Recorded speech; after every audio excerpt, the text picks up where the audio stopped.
السلام علیکم و رحمت الله.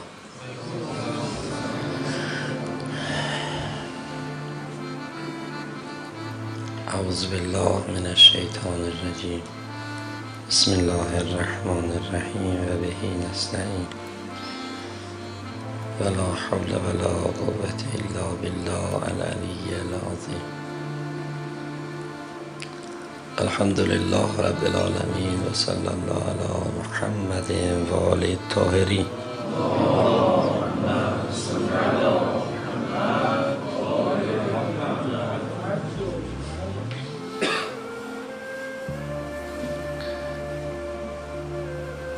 ای سرو ناز حسن چه خوش می روی به ناز، عشاق را به ناز تو هر لحظه صد نیاز. قبل از اینکه وارد فرمایشات استاد بشیم،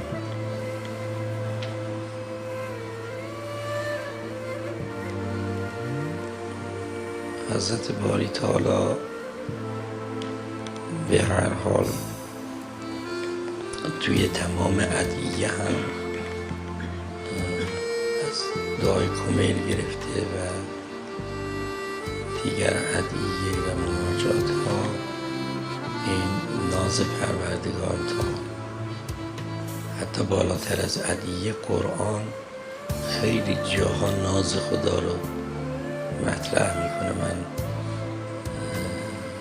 حافظم ضعیفه، آیا وقت آن نرسید اون آیه‌ای که میخونید دلاتون خاضع بشه؟ این توش خیلی معانی هست. اظهار اشتیاق پروردگار تا به بندش، گله عاشقانه. آیا نمیخوای دیگه بس کنی؟ تا چه بی توجهی به کسی که مشتاق بندش؟ خدا خیلی ماها رو دوست داره.